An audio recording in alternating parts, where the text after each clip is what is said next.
Suns podcast, brought to you by our friends at the DraftKings Sportsbook app, America's top-rated sportsbook app. Don't forget to hit that like button, subscribe wherever you get your podcast, and leave us a 5-star review. I'm Lindsay, here with Espo and Gerald today. Gentlemen, how you doing? This is the podcast where we love each and every one of our sponsors. So. We do. We love them dearly. Gerald, how are you doing? Doing great. I love that we got the post-game music going for this show. We're feeling good because we have a win to report, possibly. I mean, it's basically a VIP lounge every day that you're a Suns fan these days. And that win that Gerald was talking about, Chris Paul might be back sooner than we all expected. And it's some pretty exciting news. So let me read you this little nugget of information from The Athletic's Sam Amick. They said some sources close to the situation wouldn't even rule out a Paul return for Wednesday's game at Minnesota. But these coming days will be key in determining the exact timing of it all. Paul has ramped up his activity as of late and was seen conducting a rigorous workout before the game against the Kings. His conditioning, it seems, is a significant factor in terms of internal calculus here. Now it's just a matter of picking the best reintegration plan. I feel like he's like, I better come back while the game still has some meaning and we could wrap up the 1 seed on Wednesday. So Wednesday sounds good. Let's do this. Yeah, I'm very surprised by this news, but just a little bit of background. So obviously I wasn't in Sacramento to witness this pregame workout that was being reported on, but the day before they went to Sacramento, the Suns had practice, and it was just me and Kellen because I think Dwayne was on a plane to Sacramento at that time, but we were waiting out in the lobby for a good 45 minutes while we saw, Devin Booker drive out, Campaign drive out, and we still heard guys scrimmaging, getting up and down.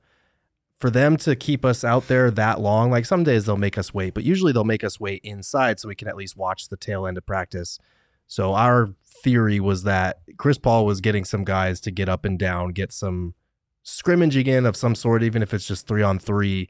And so that's what we were imagining. We came in, we asked Monty, was today a good day to like get guys back in the rhythm at all? And he didn't take the bait. He didn't take the bait again in pregame when we asked about the pregame workout, but it does seem like they are, it's the cat's out of the bag now that he is very much gearing up towards a return sometime soon. So we have secret workout, which isn't really secret. You guys knew what was going on. And then we have very public workout that even made it onto the Suns broadcast. Mm-hmm. And as Lindsay and I can attest, nothing goes on that broadcast without basketball operations approving it to go on that broadcast.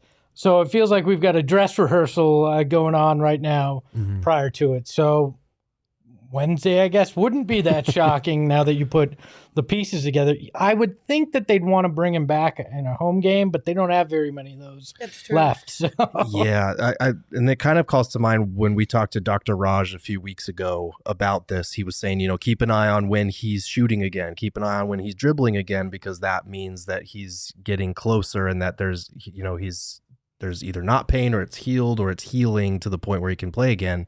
And, he started getting up shots in front of us, I think last week or the week before. So it does seem like he's gearing up for a return here soon. I don't know. Like Wednesday seems so soon given the timeline that we were given. Because it's been 5 weeks now? Are we at the 5-week mark? I think so. And it was originally 6 to 8, which is, I think 8 was going to push it right up against the start of the playoffs. So, this is really positive, obviously, as long as he is not rushing back, because we know Chris has the tendency to want to play through things. But if the medical team is giving him clearance, and Monty said himself, he would never try to play through something that he could make worse, especially if you look at the standings. Suns are up 9 games on the next closest team. Like, they don't need him back, but they do want to get a little bit of a rhythm before the playoffs start. Yeah. Magic number's 2. Yeah. So they're good. Keep that in mind. And even without that, though, they've been able to play exceptionally well without Chris Paul here. Right. And it's not like literally nothing is on the line except for their health. Yeah. You know what I mean? So if you do something that could potentially harm someone's health down the road where there is a lot on the line, like there's 0 point to that. There's no positive to doing that. Now, I'm not saying that I think Chris Paul would push it too soon. I would think that he would be like, big picture here, there's nothing on the line. We pretty much locked up everything we want to lock up, or we can lock it up without me. Let's just wait this out a little bit longer to make sure that we're 100% okay. Yeah, it concerns me because if Chris comes back, I highly doubt he shuts it down again. He'll play probably parts of the rest of the games, I'd assume, because that's just his mentality. So I was kind of hoping they could wait a little bit longer just because of that fact to make sure nothing else happens. Robert in the chat brings up a great point, though. He says, bring him back against not Patrick Beverley, which obviously Minnesota is on Wednesday. Patrick Beverley plays for the Timberwolves. That's scary. But you could also argue the Timberwolves might be the toughest competition left on the schedule with something to play for. Yeah, I mean, they've been playing really well. I think they've won 9 of their last 10 or something like that.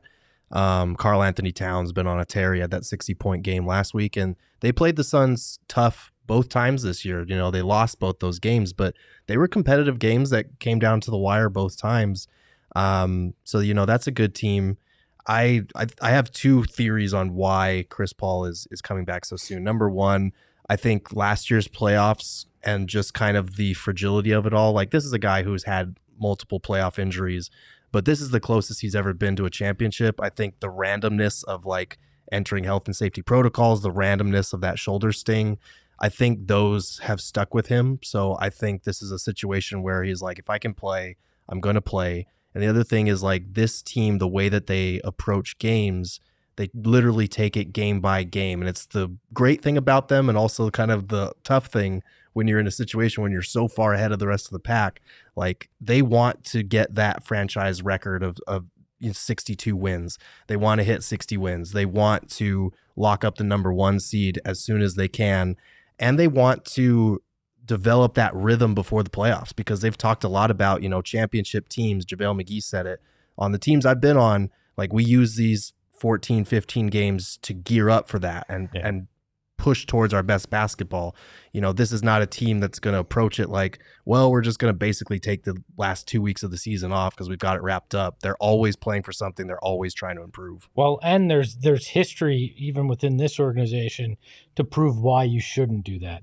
The best Suns team record-wise of all time, the 92-93 team, took basically a handful of games off at the end and kind of shut it down, and then did a mini kind of 2-day training camp right before the Lakers series to try to gear it up in that first round. They went down 2-0 in that series back when it was a 5-game series. So there is it is problematic to completely shut it down and expect you can flip a switch. So I get it from that standpoint, but you bring up 60 wins, you bring up the 1 seed.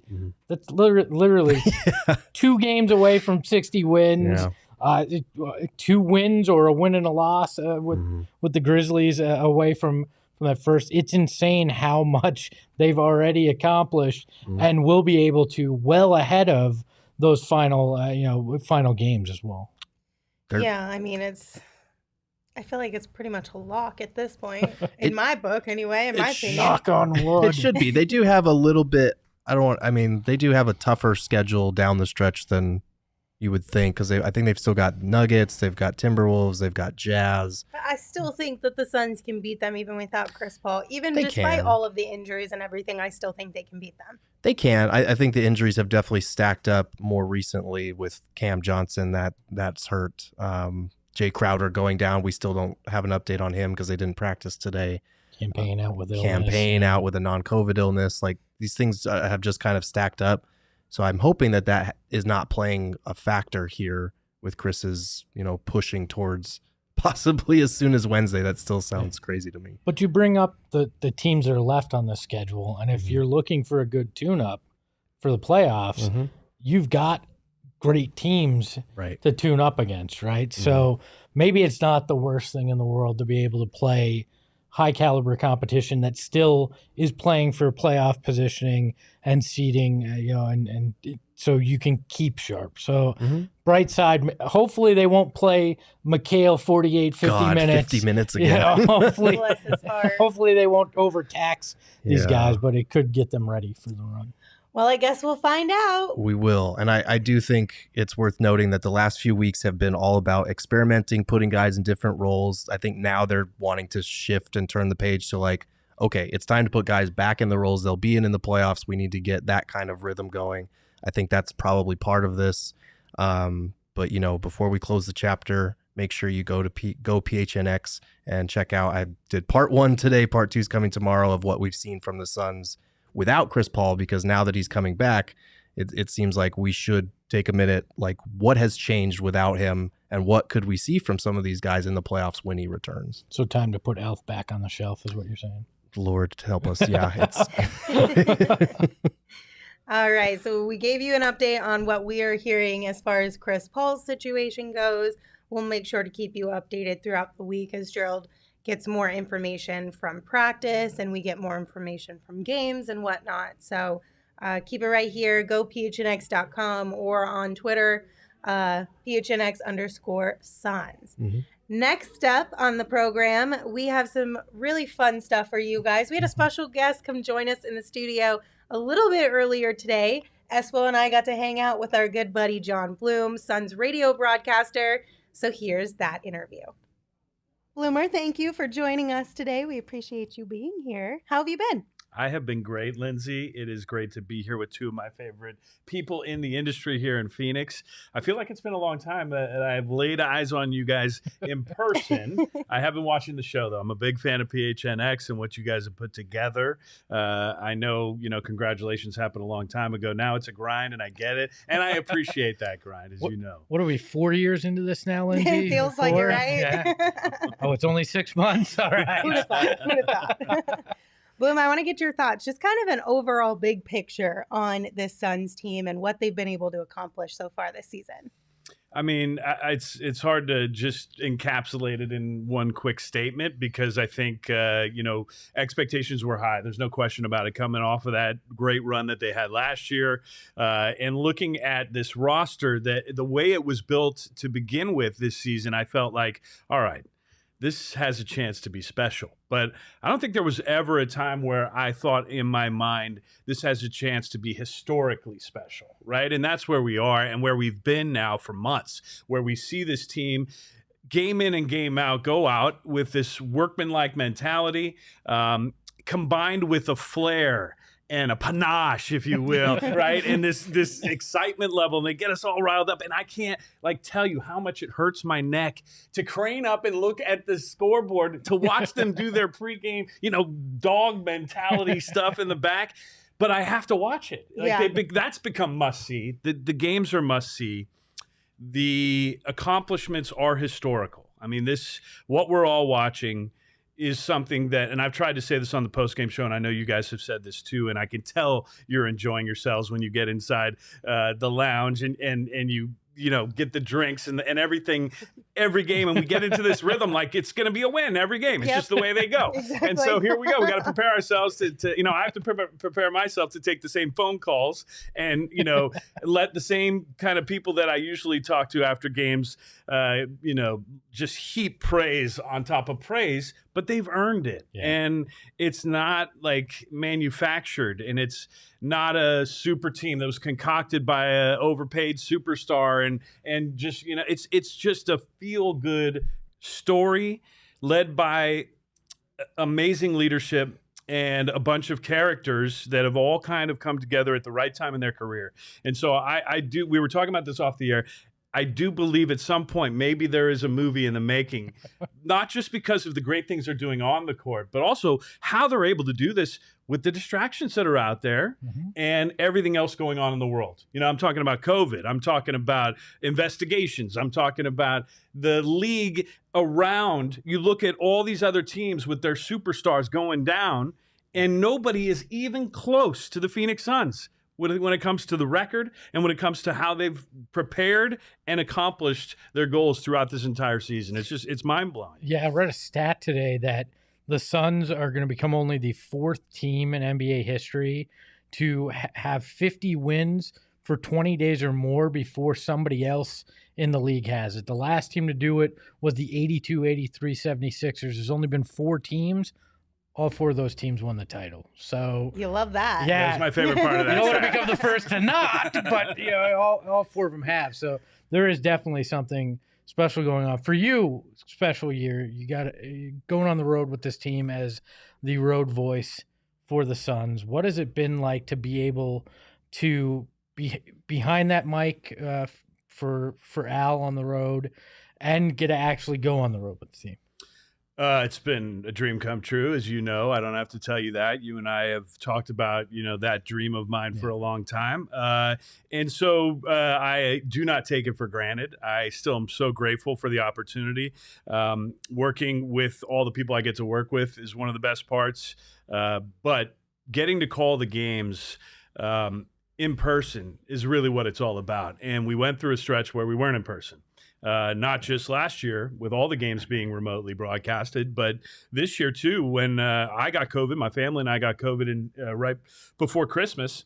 And then it kind of went through a lot of us in the team, and they shut us down back then. And we went 2 months, being in a closet, basically calling games. And that's hard to do. I mean, it's hard to do for a number of reasons. It's hard to do execution wise, to actually, put out a good product when you're doing it that way. You could talk to the most amazing, accomplished broadcasters on this planet and ask them about how difficult it is to paint a picture in a way that we do broadcasting games for a radio audience. And I'm talking about specifically a radio audience right now.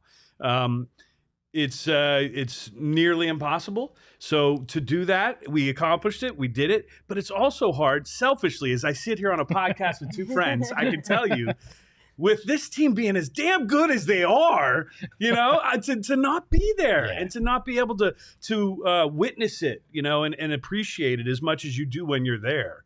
And then it translates, I think, in the broadcast. I think when you hear a broadcast of somebody remotely, and I'm not just talking about my own broadcast, but if you hear any broadcast, you can tell, if that person's there or not. Mm-hmm. So those are all parts of it.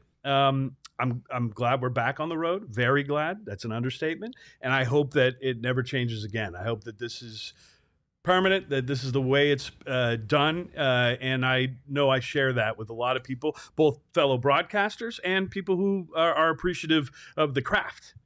I'm going to go off script here a little bit. Did Al give you any advice, having called baseball games off of ticker tape back in the 50s? I mean, talk about a challenge, literally getting a brief description on a little piece of paper while the game's going on and making it all up. Did Al give you any advice on how to call a game remote, even though you could see it? Yeah, he had to recreate it. That's the sound way effects and everything. Right, like with the crack of the bat, a fake crack of the bat. Yeah, for me, I've been working on my swish sounds, so tell me how this sounds. Is that close? That's pretty good. It's like I'm right there. It's like Devin Booker just pulled up from 17 feet and made a shot. It's amazing. No, for me, fantastic. He did give me advice, and I do have to thank Al McCoy, the Hall of Famer, for not just our conversations, but even just getting a chance to hear his feedback on doing the job this way, because he had to get up there and do it when I was sick and fill in for me calling road games. Yeah, so Al McCoy filled in for me. How does that feel? No, but, listening to his feedback on that, understanding that, yes, this is very hard. And by the way, I basically got the same experience because we had our video feed go out last season. So there's a little line of text on the stat monitor. Right. When we're watching how many points people get. On the bottom, it'll say 28-foot jump shot by Bridges, right? And it'll say make or miss, and then rebound in parentheses, the name of the rebounder. For 5 minutes of game time, I had to call the game that way, reading the line of text because we didn't have any video. It's literally the play-by-play in text. Exactly. Yeah. Did you have Nat sound? Yes, thankfully okay. we had sound effects, but we had no. Actually, you know what? We didn't have sound effects either. So all it was me reading, and I tried to spice it up as much as you know. I mean, I've got some hot air in me. There's no question. Having done all these post-game shows for all these years, I've got some BS up in there. So thankfully, I had that as a reserve. My dad used that for much better causes than I do. I use it for sports and broadcasting. He did it, to solve labor disputes. But regardless, I think it is something where I'm glad I went through it, but I'm also glad it's over, and I hope it never comes back. Absolutely. All right, Bloom, let's dive into some specific players. I want to get your thoughts on a handful of these Phoenix Suns. First and foremost, Mikal Bridges. So we've been having a conversation around Mikal lately. Defensive Player of the Year, all defensive teams. Where do you stand in this debate on where exactly he should land at the end of the season? He should be the Defensive Player of the Year, and he should be on the first team all defense in the NBA. Where do you stand on people calling it depoy? I've just started hearing people referring it to depoy. Is that a legit thing? It is a thing, but I just feel weird saying it. I do too. I don't mind writing it, like abbreviations written, but saying it just feels weird to me. I don't know. It sounds like I'm ordering something off a Chinese menu. I'll take the depoy, please, with a side of all death. As well, you know. Yes, with some bok choy. Maybe, yeah, exactly. I think he should win it, but I'm biased, and I'm going to admit that I'm biased. I've watched every single one of his games, so I know what he means every single game, even when he doesn't have 2 blocks and 2 steals and 8 rebounds, right? And that's the thing. A lot of people get caught up in stats, and those who do will not vote for Mikal Bridges to win Defensive Player of the Year because there are guys with more bodacious defensive statistics. But that's not what it should be about. That's not what it's always been about. In that was my thought. Like, kind of switch up the game, right? Like, just because in at least recent history, tradition has showed like this is the type of player that typically gets this award. Like, let's mix it up a little bit. Let's, throw some spice into this world of awards and give this award to somebody who maybe is outside of the box of the quote unquote norm, at least for the most recent future. Yeah, I do like my depoy spicy. So spicy depoy. It's number 2 on the menu. You know what? I think that the other thing about the reason I think he might win is because I think the voters are going to try to give the Suns some love. They deserve. They have to give the best team I was just something, saying that. Like, you can't just go all season snubbing the Suns, the best team in the league. Like, give me a break. Right. So they're not going to give him the MVP. And part of that's because maybe Devin Booker didn't get all the way to 30 points a game. If there's some reason, like if it's something ridiculously stupid like that, he should win it because he's the best team on the best player on the best team. But I think the bigger reason why he won't get enough votes is because Chris Paul will still get votes. Right. Okay. And so those who want to reward the Suns are going to split. They're going to split that vote between the young stuff and our guy Book and the Hall of Famer. So I think that happens, and that's why there won't be a Sun winning the MVP. I looked at numbers. It's a little frustrating that every time a team has boat raced the rest of the league, their coach hasn't won Coach of the Year. So my expectation now is that Monty's not going to win either. And that's stupid. Monty should have won last season. Everybody who voted for Tibbs should vote for Monty, but they might not. And we'll just have to wait and see how that plays out. We all know Monty's the best. And then what are the other awards that mean anything? 6th Man of the Year, I feel like Cam Johnson had it in his grasp. Like it was right there had he kept playing, and then he gets hurt. Now he's missed 8 in a row. So I don't think that's possible. Most Improved, Mikal Bridges has a claim for that too. I mean, I think for those people who are Johnny-come-lately, who haven't been watching him for his first 3 years, maybe they feel like this is out of nowhere. We know it's not out of nowhere. And Cam Johnson, I think, could have been in the running for that award too. So it's interesting. All these big awards, the hardware at the end of a season, you would think that the best team in the NBA, and it's not debatable, would get some of those at least awards. One. So that's why I think Mikal might win Defensive Player of the Year. He might have this spicy number 2. Maybe.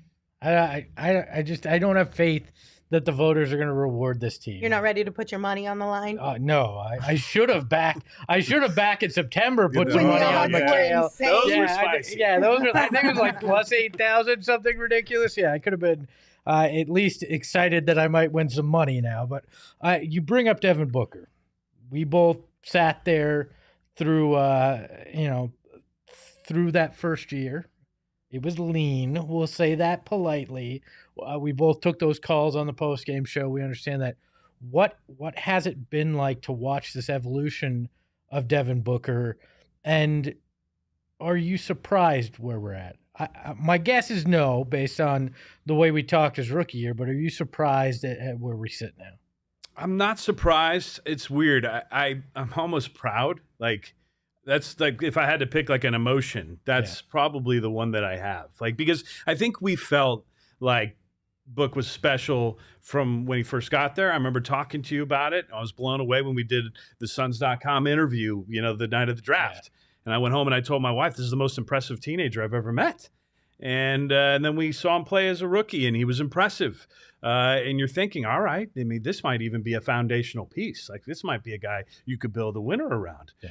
But the losses kept coming, and the change in management and coaching kept coming. And you thought, well, now the overwhelming feeling from the rest of the world is Book's going to try to find his way out of Phoenix. And I never felt that. Like, he never gave us a reason to feel that. Mm-hmm. And that's part of the reason why I'm so proud.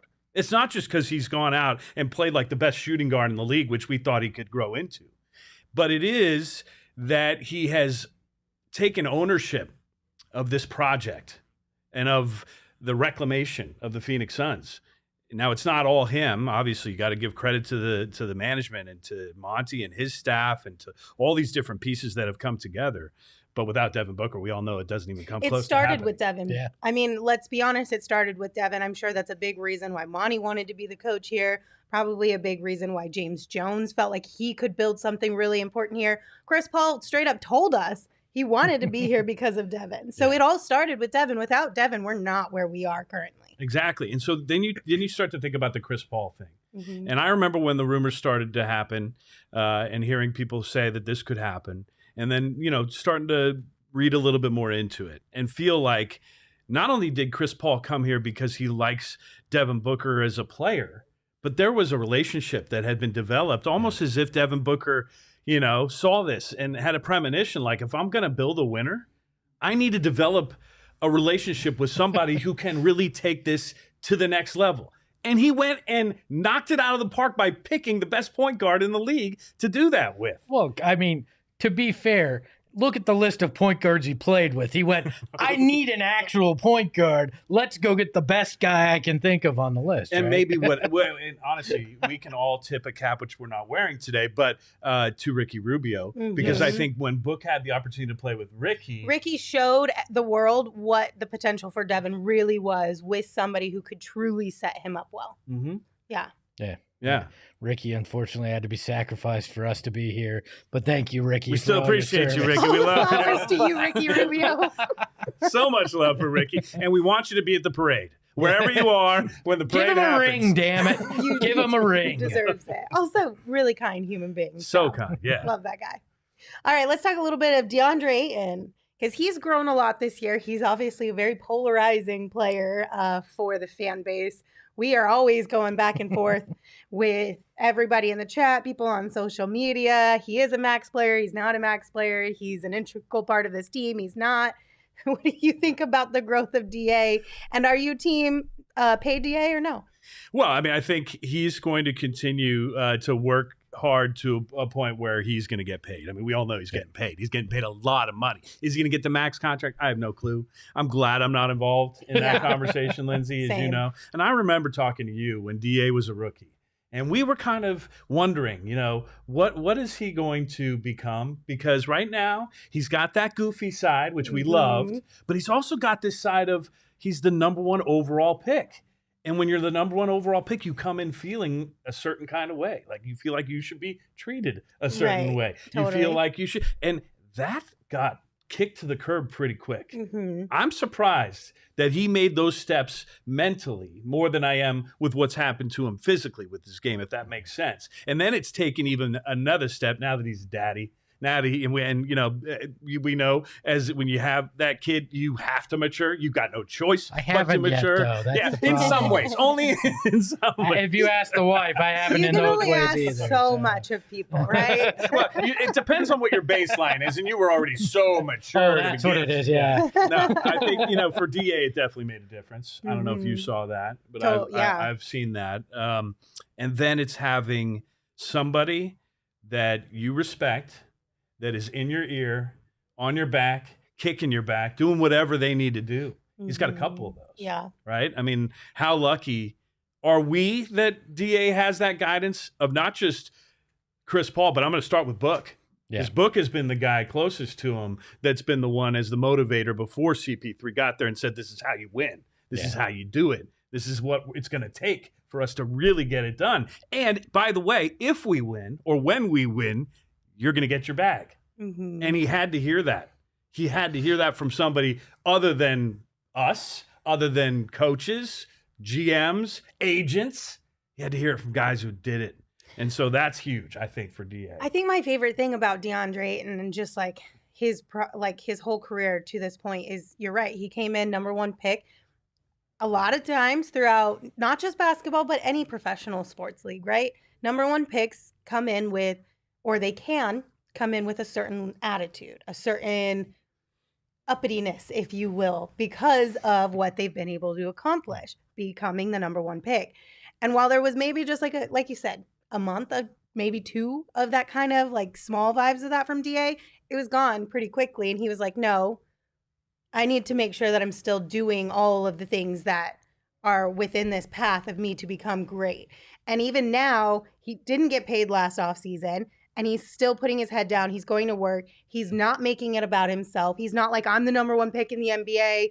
I need to be the number 1 person on this team. I need to be the star, yada, yada, yada. He's like, whatever it takes for us to collectively win together, that's what I'm going to do. Yeah, that's massive from a guy that could easily want to be the focal point. Yeah. You know, but I think one thing that happened, Lizzie, is when he got here and he went through those couple months of being pampered a little bit and maybe expecting that treatment, he looked around and he said, well, wait, this isn't my team. Mm-hmm. Even though I'm the number 1 pick, this is Devin Booker's team. Right. I mean, this is the guy that this team is built around.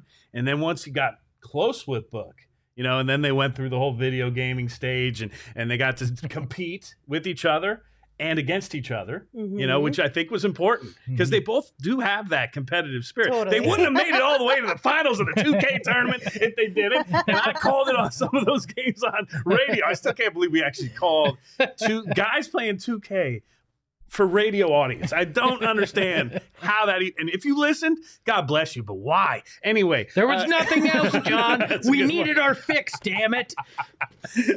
No, you know, look, and the other thing that DA does with his kind of mindset, I think it lightens the mood sometimes. If you had everybody who was just stone cold killers in the room, it would be too stressful, right? Yeah. You need to have a few goofballs. And thankfully, the Suns have a handful of them. Yeah. And I absolutely adore watching them do their warm-ups. And I hope they continue to enjoy the whole process. That's part of why they're so good, right? They've embraced all of it that goes into it. Yeah, last one for me, John. You look at this year, right? And we've heard about, the Isaiah Thomas disease of more, like that like the secret is loving this, and that the disease of more can kind of derail a team. Is this the perfect season? And a lot with these teams, when they're trying to strive for a championship, it seems like a lot of times there's that 1 year where it all clicks, where everything comes together, where the chemistry, the play on the court, the money worries, all that, just it all kind of just works in harmony. Is this year? Should we be enjoying this ride because it's extra special? It feels like it. I mean, it feels like it's that year. But I think what's exciting for Suns fans is that even though it might be that one special year that everything is magical and falls into place and they win their first title and we have that parade and we get to do everything we've all dreamed of for so long, right? Many of us for our entire lives. Yeah. I think the exciting thing is they're not going anywhere. Yeah. I mean, look at the guys we just talked about. DA's 23, Book's 25, Bridges 25. They're not going anywhere. We didn't even talk about Cam Johnson. He's part of that core. I mean, yeah, they're going to have to manipulate some checkbooks to make it all work and keep everybody for the long term. Let's not worry about that. Don't get caught up in that, Suns fans. Seriously, don't let your brain go, oh, how are we going to afford it? That's not your money anyway, so don't worry about it. Let's just enjoy it, is what you said at the end. Yes. Should we enjoy it? Yes, 100% enjoy every bit of it. Every little bit, even if you didn't enjoy my appearance on this phenomenal PHNX podcast, enjoy all of the stretches, because we don't know that they'll do this again. It does seem like they're built to last, but we don't know that we'll ever have a season like this again. And it is extremely special to watch what we're watching. You know, when a team can lose guys to injury before the game starts, guys to injury during a game, 3 guys to a foul outs, and still win a game in overtime with a bunch of dudes that weren't even on the team before the season. I'm watching these other teams, and you see the frustration. And we've been on that side so much. Oh, yes. So we feel it. Like, we know what they're going through. I'm not mad I'm not on their side right now. I'm thrilled that we're getting to experience it, but I'm also enjoying the hell out of it, and I'm going to continue to do that, and I hope everybody else does. And at some point in June, I go, well, man, I don't care how hot it is out there. I hope we all get to celebrate together in person. I want to high-five every single one of you people, and, whatever it is. And like I said, let's hope just the trends continue of us being out in public, of us traveling with the team, and fans packing that gym like you guys have been doing. And that's something I don't take for granted either. When I get to go to work and I get to hear the energy of that crowd, I mean, even if you're having a rough day, that quickly fades, doesn't it? Mm-hmm. I mean, there were years where we didn't ever hear it. I mean, there were years when we heard it for the opposition, Lindsey. Yeah. We didn't hear it for the Suns. And then we just grab our and take it out. But, this is a whole different deal. It totally is. It's completely different. And I think because we went through all of that for so long, that's why this feels a little extra special, like last year and this year. And even if it does continue, even if they can sustain this kind of type of play, it's still not going to be the same as this year, right? Because this year just feels different. Like last year was the year that kind of tipped it off. This year is the year that we're all just like soaking it in. And last year we were on the edge of our seats like, what is this? What's happening? Is it real? I don't know how to feel right now. This is the year where we all kind of lean into it. And then the next couple years, if they continue to have even a portion of the success that they've had this year, it's just going to be like, okay, this is the new normal. Yes. So this is kind of that year that was like the big one. You know what I mean? Definitely. We'll never forget it. That's for sure. Absolutely. Bloomer, thank you so much for joining us. It's always fun having you here and getting to chat some Suns basketball with you. If you haven't already, be sure to follow Jon Bloom on Twitter at Jon Bloom.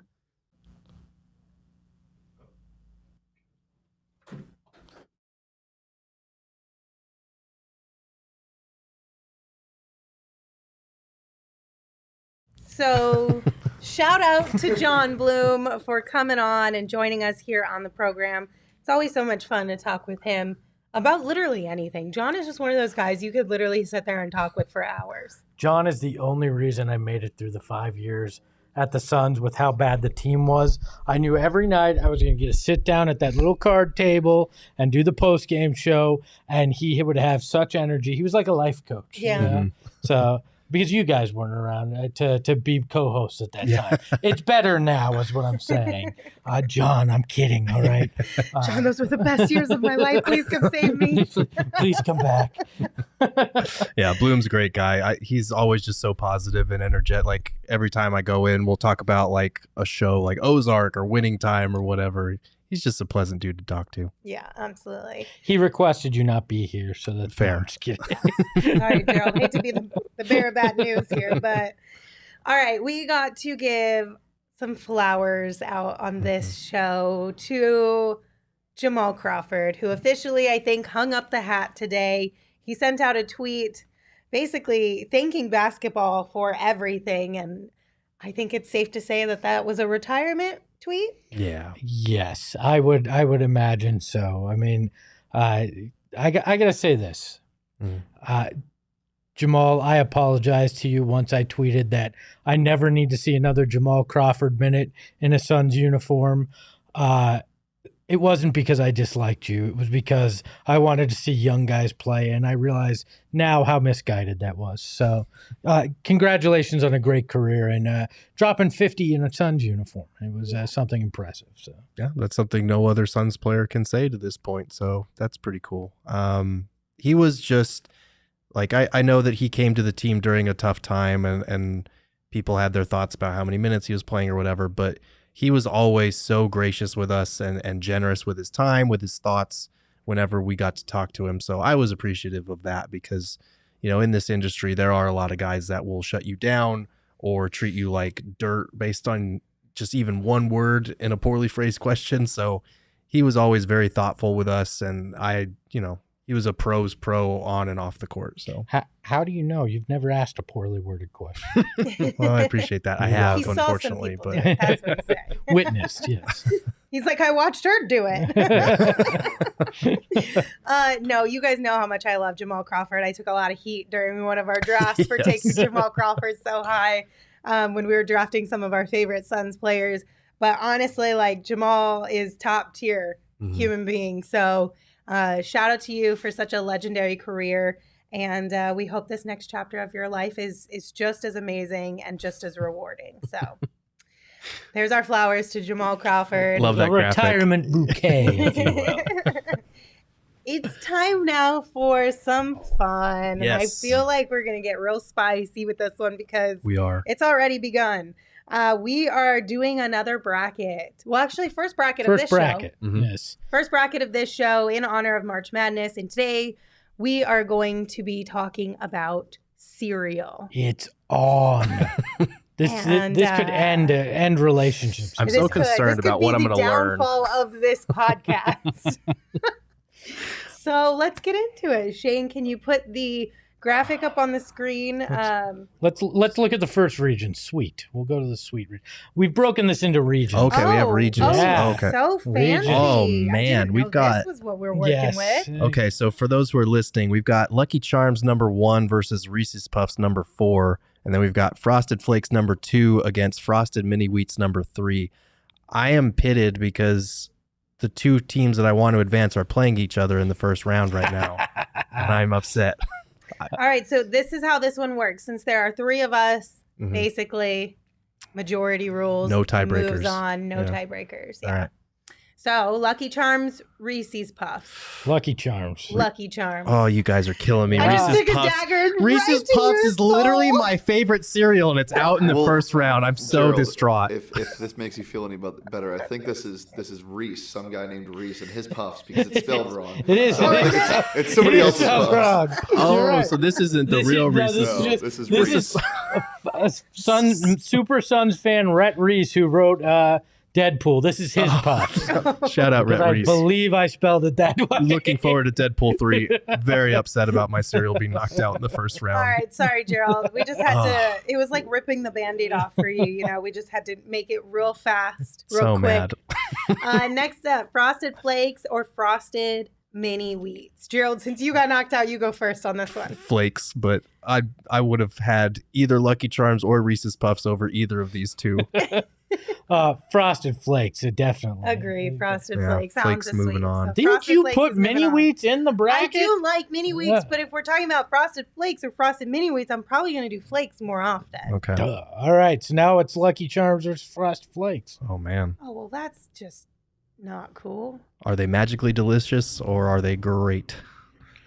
I'm going Frosted Flakes because I'm a marshmallow guy, right? Okay. And I can't stand the fact that they claim that Lucky Charms has marshmallows in it. It does not have actual marshmallows in it. It's got some crusty, hard to chew, weird They're not color hard to things. chew. Don't They're be not so marshmallows. dramatic. They're I not marshmallows. I think Lindsay's on the fence, so I'm Lucky going to make it. Charms. Oh, you did go Lucky Charms. Okay. Okay, I'm going Lucky Charms as well. Yes. Good job, Gerald. Screw you Good guys. job, Gerald. I've lost faith in you guys. Shane. Lucky Charms, the reason why Lucky Charms are so good is because you can eat them normal with milk, or you can just eat them straight out of the box, and Yes. they're both equally delicious. They're both trash. The appeal is also that your parents never wanted you to get Lucky Charms because they were Yes. sugary as shit. The irony is that's the cereal we buy my daughter too.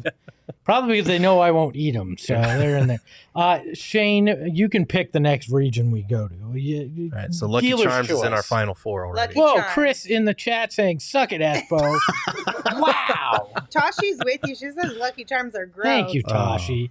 man. That's All why you're one of my favorite commenters. What's next, Shane? Since the only person that acts like an adult here is Gerald, we'll go to the adult region. Oh, okay. Lindsay's offended now. These are dangerous cereals. Okay. Oh, the man. adult region. Okay. Raisin Bran versus Wheaties. No. And then we have Rice Krispies versus Special K. The cereal people, all right? Just so Okay. you remember. All right. What are you guys thinking about Raisin Brans and Or Wheaties? I'm going Raisin Bran, honestly. Same. Raisin Bran low-key goes hard. I used to make fun of old people for eating it, but it's pretty good. It's surprisingly sugary, honestly. It's all sugar. it's 2 scoops of deliciousness, all right? All right, Raisin Bran moves forward. Next up, Rice Krispies or Special K. I don't know that I've honestly ever had Special K. Oh, I thought you were going to say Rice Krispies and you and I were going to fight. I think I'm going to, just because I think I'm going to say Rice Krispies.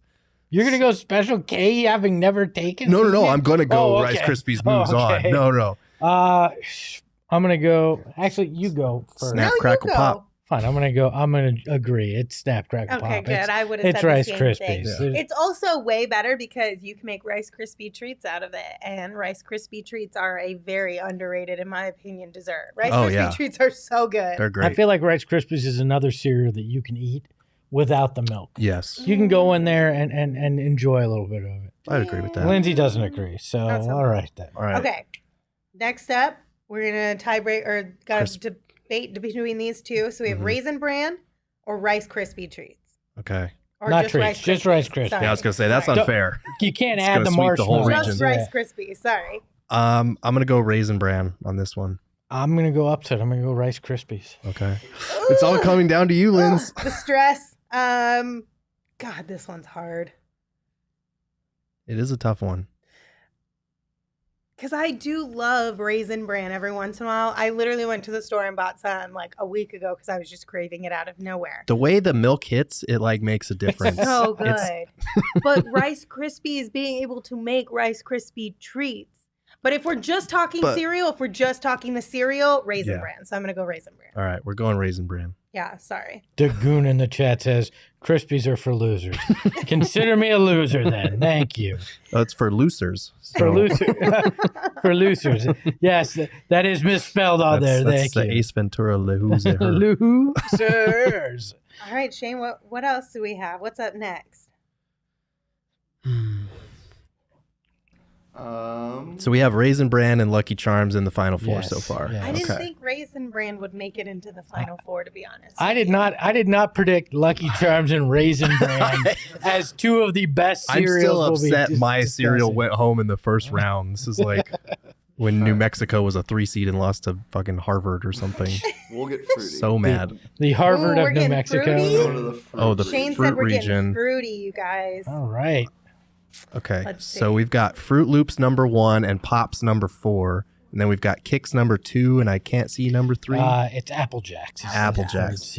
Okay, I'm advocating hard for Pops over Fruit Loops right now because Pops is the quintessential cereal that you can eat with milk or without milk. Gotta have my Pops. When is the last time you honestly had Fruit Loops? They can't even spell it right. They spelled it wrong.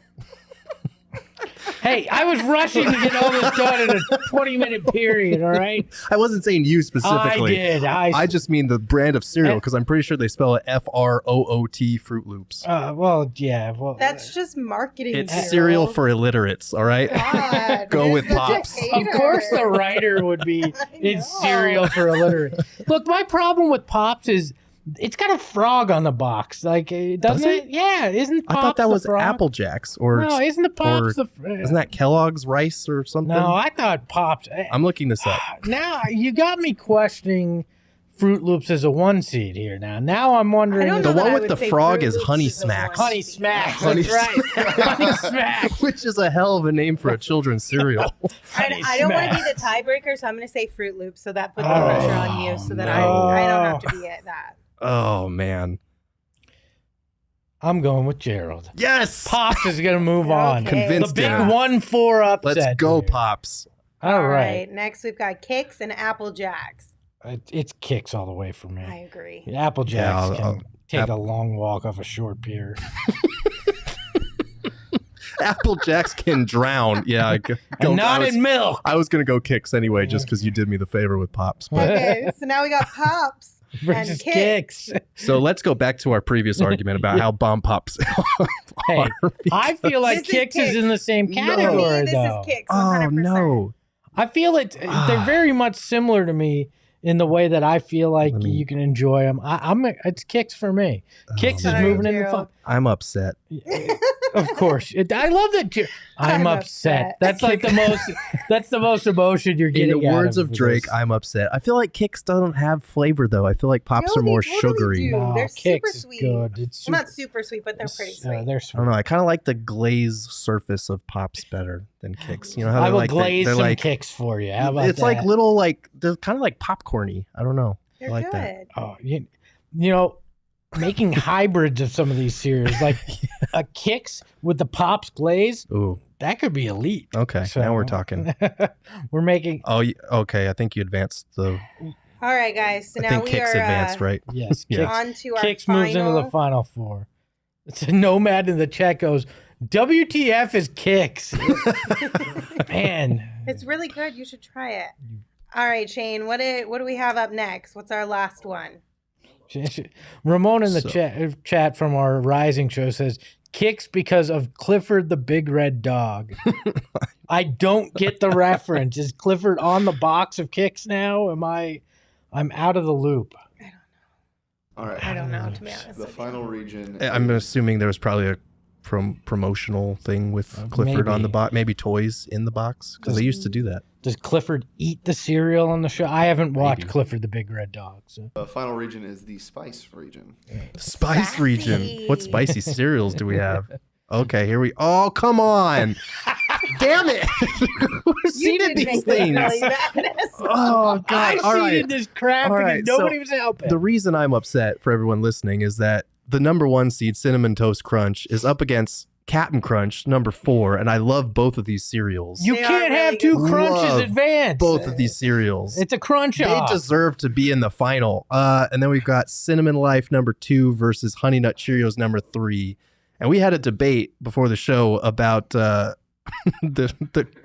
target crowd for Cinnamon Life, because I've never heard anyone my age eat Life cereal. What? Never.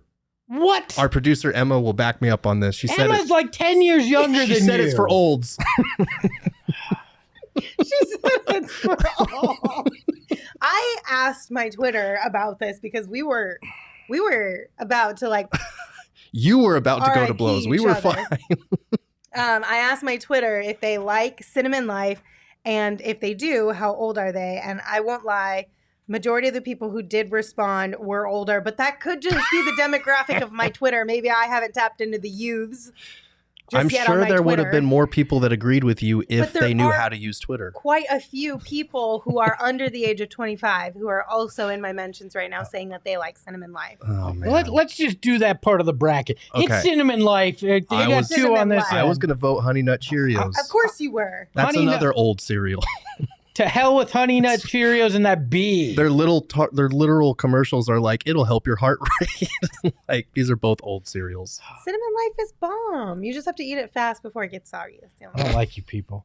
All right, Cinnamon Toast Crunch or Captain Crunch? I'm already upset because it's not going to matter, because I know you guys are both going to vote for Cinnamon Life and I'm going to be outruled. So I'm going to go with Captain Crunch. I'm going to go Cinnamon Toast Crunch. Ooh, I get to be the tiebreaker. Can't go wrong either way. I love Cinnamon Toast Crunch. I like cinnamon, clearly. It's bomb. But because Cinnamon Life is moving forward, don't do that. Oh, snap. We got an upset. No, because I was going to. Oh. Captain Crunch is good. It's not Captain, it's Cap'n. Captain Crunch. Cap'n. Whatever. Crunchitize me, Captain. And the berries are really good too. Why do all these cereals have logos that are so persistent in the back of my mind? They do a great job with their marketing. It's because they hook us when we're young. They draw cartoons on the freaking box. Yeah, retroactively upset that like Cookie Crisp and Count Chocula didn't make it. We needed an unhealthy region. Count Chocula, I see. Cereal in general is unhealthy. That's very true. Let's be honest. It's just sugar. All I see when I see the Count Chocula is Adam Sandler. That's all I ever see. Because of the movie Hotel Transylvania? Just because even before that, he looks like Adam Sandler. Before he played an actual vampire in an animated movie, yes, he still looked like he Count did. Chocula. Okay, so we have Cinnamon Life and Captain Crunch to go to the final four. I'm going Cinnamon Life. I can't. I can't vouch for this Cap'n Crunch nonsense that just happened. I'm going Cap'n Crunch. It's a timeless classic. I'm just saying they're both really, And really great cereals. You can eat Cap'n Crunch with or without milk, and it's still bomb. You can do the same thing with Cinnamon Life. Can you? Yes. I've done that many a time. I wouldn't know. I haven't hit my 60s yet, so I haven't tried it. Gerald, I'm an old soul, okay? We have already decided that I'm 60 on the inside. I'm just letting you know it's better on this side of things, okay? I vouch for you. I call you the best Suns beat writer down. And Pop still lost. And you said somehow I'm in my 60s. He called you old. He called you old, too. Let's make that clear. So where are we going, Lindsay? What are you picking? Cinnamon Life. Thank you. Yeah. Thank you. I don't like it.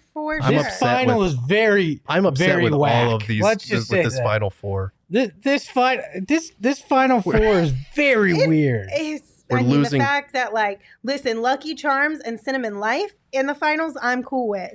No shade, but Raisin Bran and Kix, like, that doesn't make sense to me. Well, a Raisin Bran and Kix in the Final Four. This is a very weird bracket. I did not expect any of this to play out the way it did. We're gonna have to plan out our seating a little bit differently next time. You mean we should do this more than 30 minutes before the show? That's what I'm saying. And don't let me do the seating when I'm hungry? No. Sure. Chris in the chat said, this is awful. Shin said, worst Final Four I've ever seen. Thank you. I'm so mad. Pops didn't make it. Cap'n Crunch didn't make it, which is a timeless classic. My God. Well, guess what? We'll let you guys vote on the bracket on Twitter. Yes. After I clean up the spelling. Yeah. And you guys tell us what you think. And we'll just move it on with your votes, and we can laugh at your Final Four. How about that? Oh my God. Here's the Final Four as it is. Let me make sure that's what we have, right? All right. Yep. Kix, Cinnamon Life, Raisin Bran, and Lucky Charms. Yep, that's right. All right. So Kix and Cinnamon Life. I'm voting Kix because I'm of course you are. Retroactively pissed about Cinnamon Life making it this far. It's only because you haven't had it. I promise if you try it, you'll be like, oh, I get this. I mean, maybe, but like I'd rather have Cinnamon Toast Crunch. I'm torn here because these are two of my favorites from childhood. These were your two picks, right? Yes, these were two of my picks. I mean, Kix are good. I'm going Kix. Oh, Kix. Oh, wow. So this we got the upset. Yeah. All right. Kix moves forward. Raisin Bran, Lucky Charms. I feel like this is pretty straightforward. I'm gonna go Lucky Charms. It's Lucky Charms. You guys suck. Those marshmallows just awful. How? If Lucky Charms wins our bracket, I'm flipping the table. I'm so excited for when that happens. Oh my gosh! 5 seconds from now, I'm going Lucky Charms.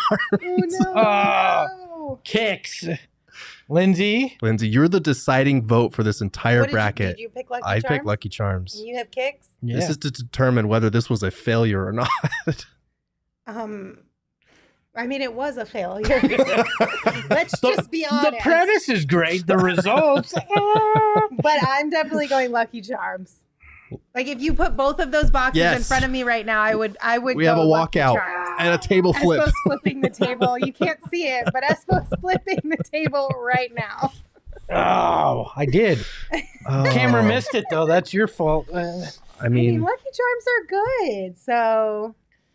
Freaking Lucky Charms. We didn't even have Cocoa Puffs in this bracket or Tricks. I feel like everyone is really mad at us in the chat right now. I'm just saying. Cap'n Crunch deserved better. R.I.P. Listen, Cap'n Crunch is good, but one downfall of Cap'n Crunch is that if you eat too much of it, it literally cuts the roof of your mouth, and you can't tell me it doesn't. I don't think I've ever eaten that much cereal before to cut the roof of my mouth. Yeah, like Did you eat a whole box? No, but I mean, if you ate 2 or 3 bowls in like a 3-day period, you'll eventually get like little cuts at the top of your mouth. I'm pretty sure if you ate I've anything never experienced consistently over a 2 or 3 day period, your mouth's gonna dislike Good question, Nomad. Where was Honey Bunches of Oats? Talk about an old person. Talk about an old person. Honey Bunches of Oats is delicious. Honey Bunches of Oats is goated. It is. It's fantastic. By the way, Brendan Clean in the chat just said Kix is disgusting baby food, I believe is what is awful baby food. Real. Please get real.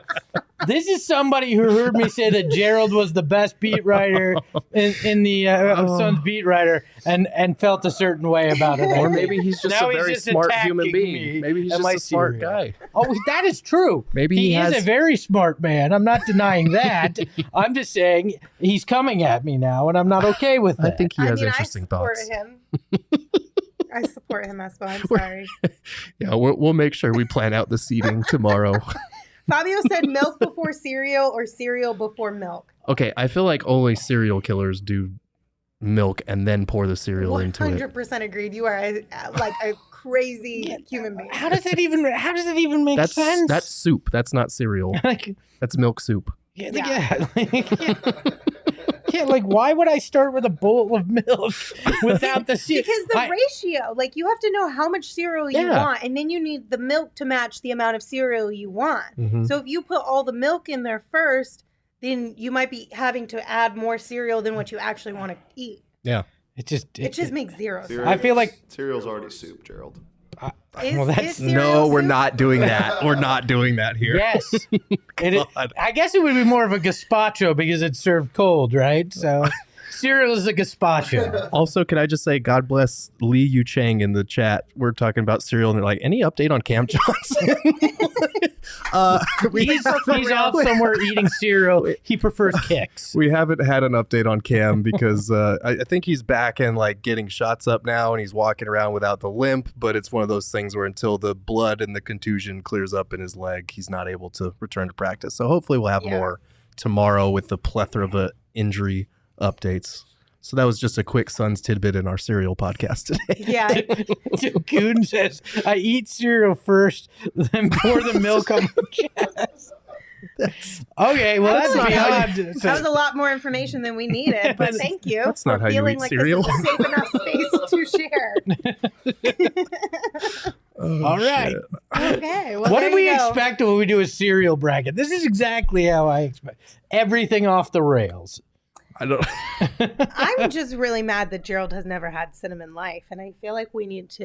Well, we're change rectifying that. I'm mad that the best cereal Reese's Puffs went home in the first round. That's what I'm mad definitely about. not the best cereal. It is the Gerald. best cereal. Come on. It's delicious. Are you here Wednesday? I don't know. I might be flying to Denver. I might not be. We're still figuring out transportation. If the next time you're in this studio, there will be a box of Cinnamon Life. You are eating Cinnamon Life on this show. Okay. I'll eat And Cinnamon Life. We'll make you a convert. Does it come with an AARP card, or do I have to file We'll that separately? serve it to you on a walker, you ass. All right, you can with the little I'm gonna tennis motorized balls on the scooter. end. All right. to the office that day. You're such a brat. That's like the meanest thing that Lindsay has ever said to me. So you know she rides hard for Cinnamon Life. I do. All right, gentlemen. Any final thoughts, Suns related or cereal related, before we say goodbye? Don't pour milk on your chest.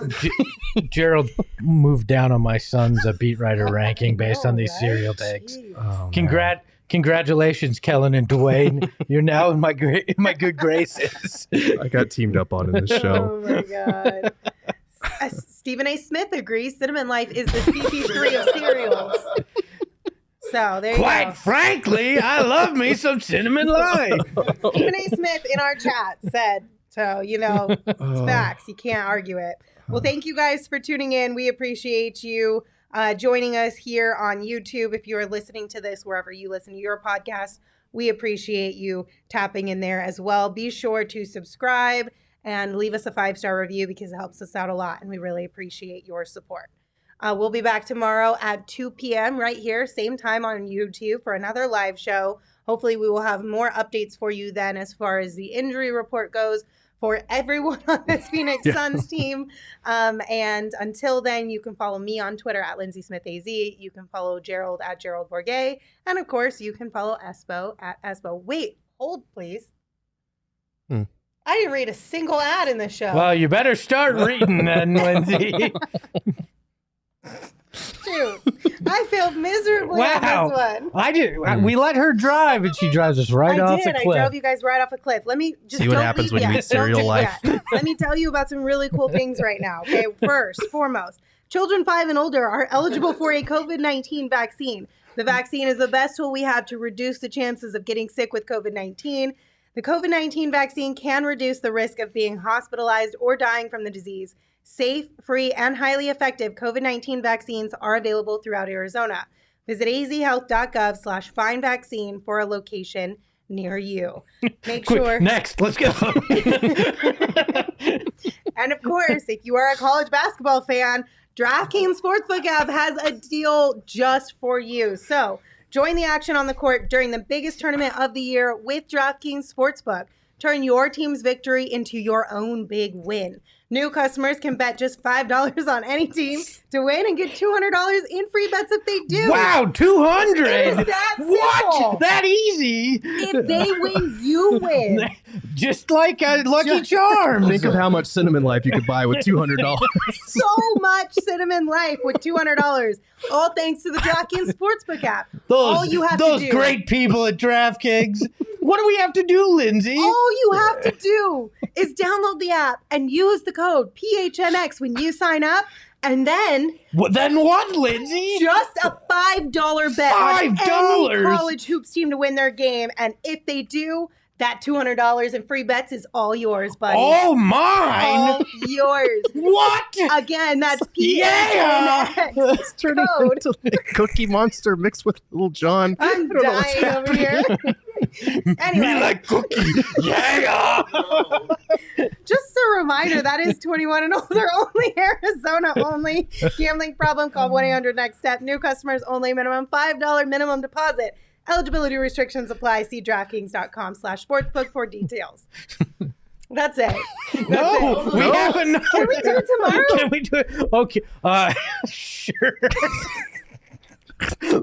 We need to do the ads like this every time. I actually do a really good Cookie Monster impersonation. I'm pissed. I failed at my one shot. I'm really disappointed in myself for completely forgetting my job here. But me like Cookie. Me do not like Lindsay for getting ads. Do you want me to do it? I'm going to mute your mic. We do it tomorrow. Okay. So yeah, thanks everyone for sticking around for that. It means a lot to us. We love our supporters, both you and all of the sponsors. The paid ones we love a lot. we love you so much. We forget you till the end. It was one time. We swear this never happens to us. It was just this one time. It was just this one time. Ahoy, hoy.